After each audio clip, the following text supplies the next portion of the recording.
Hello everyone, इस video में हम देखने वाले हैं कि जो अब हम बात करते हैं ना रिसर्च की, तो रिसर्च में क्या आता है, हमारे पास ऑब्जेक्टिव्स आते हैं। और काफ़ी बार आपने सुना होगा कि स्मार्ट एक एब्रिविएटेड वर्ड है जिसका यूज़ करते हैं हम कि ऑब्जेक्टिव्स को डिफाइन करने में। जब हम ऑब्जेक्टिव डिफाइन कर रहे होते हैं ना कि अपनी रिसर्च के लिए, तो क्या करते हैं, स्मार्ट यूज़ करते हैं। अब इस स्मार्ट का मतलब क्या होता है, क्या इसमें एब्रिविएटेड हर वर्ड का मतलब है, तो वो हम इस वीडियो में देखने वाले हैं। तो देखो यहाँ पे इस तरीके से इसको एब्रिविएट किया जाता है, ठीक है ना। स्मार्ट मतलब यहाँ पे आपके 5 लेटर है, 5 लेटर से 5 वर्ड है, और उनको डिफाइन करने के लिए क्या क्या किस तरीके से होता है वो हम देखेंगे। तो देखो S4 होता है स्पेसिफिक, मतलब कि जो आपके आउटकम्स आने वाले हैं ना रिसर्च के, वो आपके क्या होने चाहिए, स्पेसिफिक होने चाहिए। मतलब कि you should know what exactly you want, मतलब कि तुम्हें पता होना चाहिए कि तुम्हें क्या बनाना है। जैसे कि अगर मान लेते हैं तुम कुकिंग कर रहे हो तो तुम्हें क्या बनाना है, बैंगन का भरता बनाना है। तो तुम्हें एग्जैक्टली पता होना चाहिए कि बैंगन का भरता ही बनाना है। पता चल रहा है तुम बना के लौकी आ जा रहे हो या कद्दू बना दे रहे हो, तो वो थोड़ा सा इररिलेवेंट हो जाता है। तो यहाँ पे इंपॉर्टेंट क्या है कि आपको पता होना चाहिए कि आप बनाना क्या चाहते हैं, आप एंड में प्रोडक्ट क्या चाहते हैं, लास्ट में क्या चाहते हैं कि कैसा हो,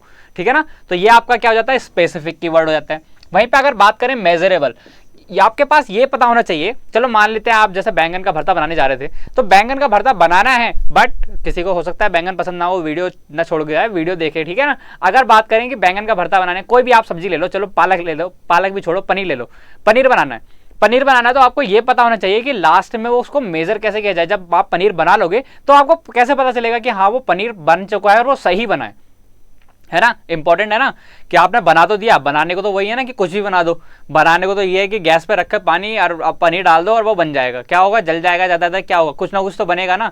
बट इंपॉर्टेंट ये है कि ये भी तो जानना है कि हमें कि किस तरीके से भाई वो हम मेजर करें कि सही बनाए लास्ट में। तो क्या होता है, जैसे अगर हम सब्जी केस में लें या किसी भी कुछ भी बना रहे हैं फूड के केस में, तो क्या होता है कि हम स्मेल से देखते हैं कि हाँ उसकी स्मेल अगर सही आ रही है, जैसा मतलब हमने सोचा है कि हाँ ऐसी स्मेल आती है, तो वहाँ से क्या है हमारे पास हमें पता चल जाता है कि हाँ इसकी खुशबू सही आ रही है, तो मतलब कि सही बना है। पहला पॉइंट हो गया। दूसरा, हम देख लेते हैं कि हाँ भाई जो पनीर के पीसेस हैं वो अलग अलग हैं और वो थोड़े से सही दिख रहे हैं, मतलब कि कुछ ज़्यादा ब्राउन नहीं हुए हैं, हल्का हल्का रेडिश बनाया है, और जो टमाटर वही पक गया है, इस तरीके से सब कुछ पका हुआ है। तो ये क्या है, हमारे कीवर्ड्स पॉइंट्स हो गए ना, हमारे अकॉर्डिंग सब्जी ऐसी होनी चाहिए, तो ऐसी बनी है, तो मतलब क्या किया वो हमारा सही बना है। इसी तरीके से हमारी रिसर्च भी होती है कि how will you should show that result has been achieved. तो इसमें क्या होता है, यहाँ पे ये बताना होता है कि तुम किस तरीके से अपने रिजल्ट पे गए, और तुम्हें ऑलरेडी ऑब्जेक्टिव्स में क्या रख रखा है, आपने स्पेसिफिक बता रखा है ना कि किस तरीके के मेरे आउटकम आने वाले हैं, तो वहां से मैच करने चाहिए, ठीक है ना, अलग अलग नहीं जाने चाहिए। अगर आगे बात करें अचीवेबल, मतलब कि क्या है, जो हमारी कैपेबिलिटी है वो हमें पता होना चाहिए। मतलब कि रिसर्च कर रहे हैं तो रिसर्च में हमें ये पता होना चाहिए कि क्या हम कर सकते हैं। जैसा अगर बात करिए हमने पनीर बनाने की, तो भाई पनीर अगर किसी को बनाना आता है तो वही तो बनाएगा ना। अब किसी ने कभी कड़छी ना पकड़ी हो या गैस ऑन ना करी हो, तो उससे हम करें कि भाई आज ये पनीर अच्छा बना देगा, तो ऐसा नहीं हो सकता। अचीवेबल हमें पता होना चाहिए कि कौन क्या कर सकता है, क्या हमारी कैपेबिलिटीज है। तो यहाँ पर रिसर्चर को भी पता होना चाहिए कि क्या वो रिसर्च कर सकता है, किस तरीके से वो अचीव कर सकता है चीज़ों को। तो हमें हमेशा अचीवेबल गोल्स बनाने चाहिए। तो वही यहाँ पे बोला गया है कि रिसर्च का जो भी जब भी बनेगी वो एक अचीवेबल बनेगी, मतलब कि ऐसा ना हो कि तुम अनरियलिस्टिक बना लो। जैसे कि ये हम देखेंगे आगे पॉइंट्स पे आएगा एक।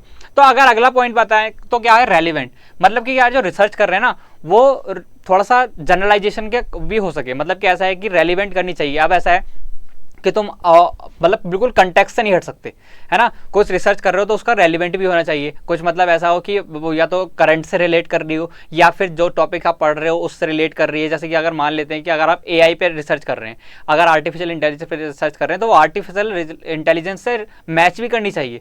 अब पता चल रहा है आपने पढ़ लिया कि हाँ भाई घास कैसे उगती है, घास के बारे में आपने पूरा पढ़ के आ गए, घास से कैसे हम इसको मेडिसिन बनाएं, तो वो एक अलग अलग कंटेक्स्ट हो गए। वो कहाँ आर्टिफिशियल इंटेलिजेंस, कहाँ हम बॉटनी पढ़ के आ गए। तो ये क्या है, दोनों अलग अलग कंटेक्स्ट हो जाते हैं। तो कंटेक्स्ट हमारा सेम होना चाहिए जहां पे हम जनरलाइजेशन कर सके उस कंटेक्स्ट का, ठीक है ना। इंपॉर्टेंट है कि रेलिवेंट हमारा होना चाहिए। फिर अगर बात करें टाइम फ्रेम, सबसे इंपॉर्टेंट तो भाई यही है। टाइम फ्रेम सबसे इंपॉर्टेंट क्यों है, क्योंकि टाइम फ्रेम हमें पता होना चाहिए कि time period you finish your research इन, मतलब कि टाइम में रिसर्च तुम्हें खत्म करनी है, जो होना चाहिए वो फिक्स्ड होना चाहिए और ऑप्टिमल होना चाहिए। भाई तुम रिसर्च करने गए, अब रिसर्च करने में तुमने लगा दिया 50 साल, तो रिसर्च तो तुम्हारी पूरी हो गई, बट क्या ऑप्टिमल हुई, क्या वो टाइम फ्रेम के अंदर हुई? तो ऐसा भी नहीं होना चाहिए कि हम क्या कर रहे हैं, बिल्कुल लंबी सी रिसर्च कर दे रहे हैं। सब्जी बनाने गए थे, आज बनानी चालू करी, शाम को खानी थी, और पता चल रहा है कब बननी है, अगर मार्च में शुरू कर रहे हैं तो वो बन रही है दिसंबर में। रेलिवेंस रहा इसका कोई कि दिसंबर में कौन खाएगा भाई उसको खाना, मतलब दिसंबर का खाना दिसंबर में खाएंगे ना, अभी का खाना दिसंबर में तो नहीं खा सकते, तो ये क्या है, टाइम फ्रेम हमारा बहुत इंपॉर्टेंट हो जाता है। तो इसलिए हमें क्या है कि ये जो डेडलाइंस होती है ना, डेडलाइंस बहुत ही इंपॉर्टेंट एंड रियलिस्टिक होनी चाहिए। अगर हम अपनी रिसर्च देख रहे हैं, हमें सब्जी बनानी है, तो हमारी डेडलाइन होनी चाहिए कि अगर मैं 3 बजे सब्जी बनानी स्टार्ट करूंगा तो मेरी 4 बजे तक मैक्सिमम बन जानी चाहिए, 3:30-4 बजे तक बन जानी चाहिए। ये नहीं कि रात को 11 बजे तक भी बन रही है, तो भी वो अनरियलिस्टिक हो गया कि पता चल रहा है एक बार गैस ऑन कर रहे हैं, फिर बंद कर दे रहे हैं, फिर थोड़ा सा पानी डाला, फिर बंद कर दिया, फिर आधे घंटे बाद खोल रहे हैं। तो ये चीज़ें रेलिवेंट नहीं रहती हैं। तो हमारे पास ये स्मार्ट जो हमारे ऑब्जेक्टिव्स हैं वो इसीलिए बनाए गए हैं ताकि ये पाँचों एक साथ मिलके एक अच्छी रिसर्च प्रॉब्लम बना सके, अच्छे से रिसर्च कंडक्ट कर सके। तो इसलिए क्या होता है, इस रिसर्च को स्मार्ट बोला जाता है। और आप देख सकते हैं कि स्मार्ट फीचर्स भी हैं, यही होना चाहिए। पहला क्या, स्पेसिफिक होनी चाहिए, मेजरेबल होनी चाहिए, अचीवेबल होनी चाहिए, रेलिवेंट होनी चाहिए, टाइम फ्रेम होनी चाहिए।